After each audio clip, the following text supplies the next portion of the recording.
we're back, folks. Okay, so this is video number 2. I'm going to start out by, I just did 28. So get that out here. So let's start with 29.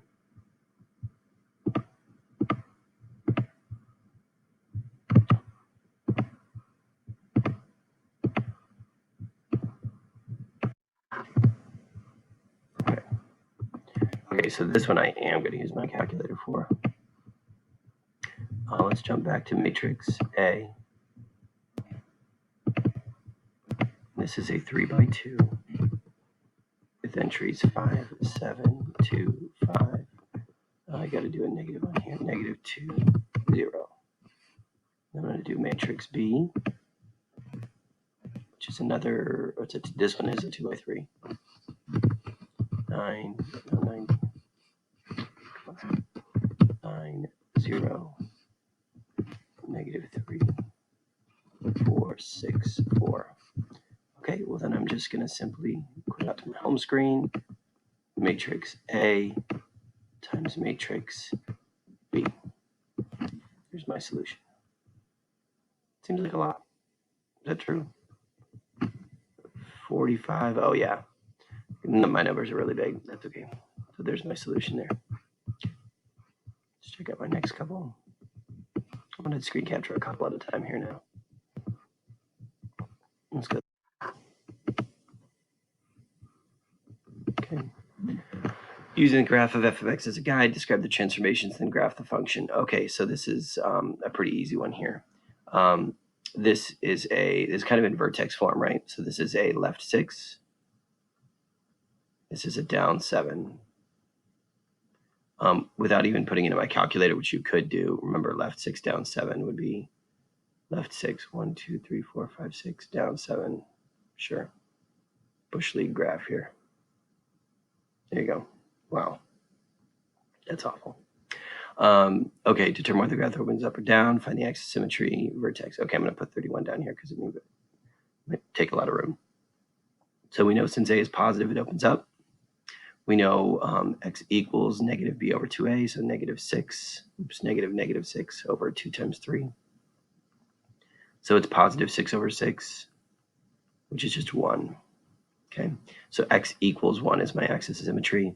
My vertex is 1 comma something. And when I plug that back in, it's 3 times 1, which is 3, minus 6, so -3, plus 1, which is -2. Right? Just double check that. 3 squared, 1, 3, negative. Yep. And then axis is, y-intercept is 0, comma 1. So when I go to graph all of that, let me see if I can get this graph in here.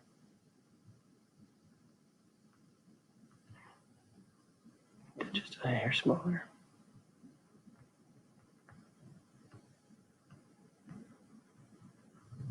Oh shoot, I didn't start my timer. Oh well. Okay. Sure, there's a 1 underneath there. Okay, axis symmetry is at 1 here.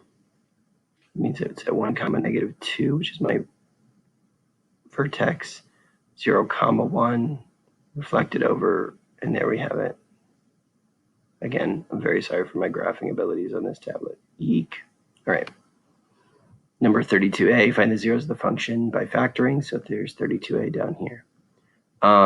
So remember, zeros of a function, you actually have to get x equals, so x squared plus 9x plus 20 equals 0. Factors of 20 that I had to get to 9 are 5 times 4. So this is x plus 5, x plus 4.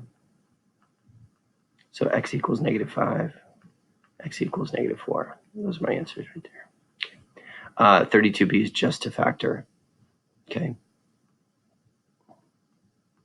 Okay, so 20x squared plus 26x plus 6 to 2. All right, first thing I want to do is factor out my GCF. I can divide everything by 2. So that gives me a 10x squared plus 13x minus 6. Oops, minus 3.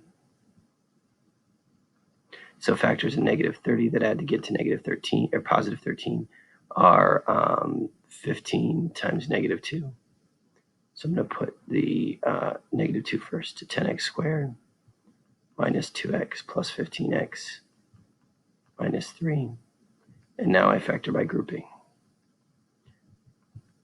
Okay, so we got 2, which gives me a 5x to pull, oops, not a 5x, what am I thinking? A 2x to pull out, leaving me with a 5x minus 1.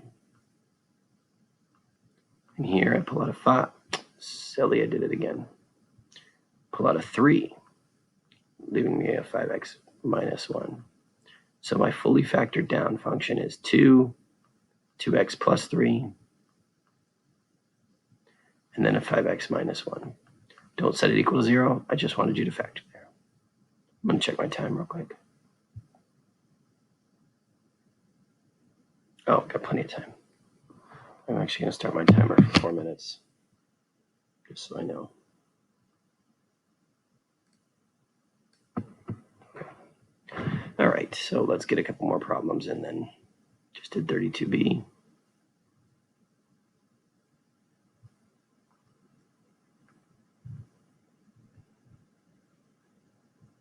Okay.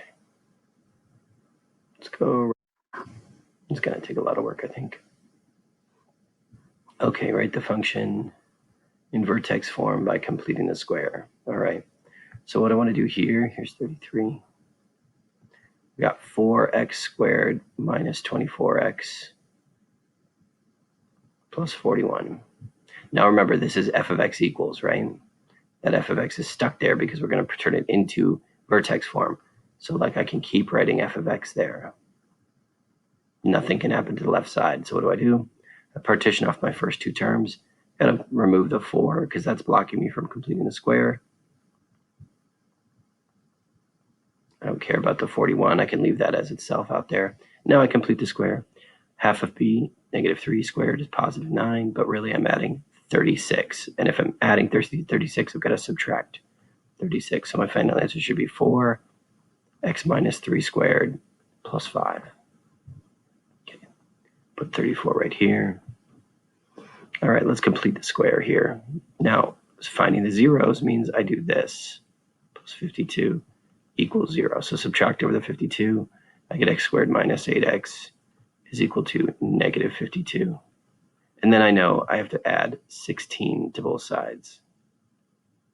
This gets me an x minus 4 squared is equal to negative, oh shoot, what's negative 52 plus 16? I can do this in my head. I think I can. I don't know, I'm pretty sleep deprived. Negative 40, negative 36. Oh, that comes out nice.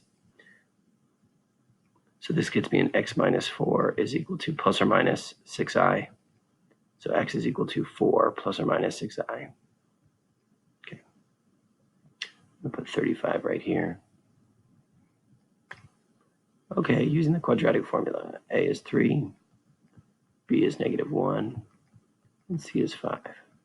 So the opposite of b, plus or minus square root of b squared minus 4 times a times c, all divided by 2 times a, which is just 6. Okay. That gets me 1 plus or minus square root of, this would be, who's texting?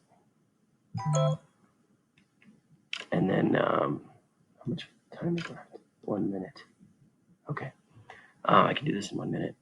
That means I've got 1 minus 4 times 3 times 5. Negative 59.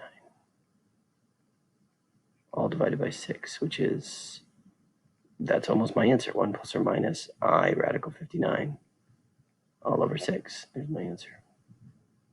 Okay. I'm going to stop the video there. Stay tuned for number 3.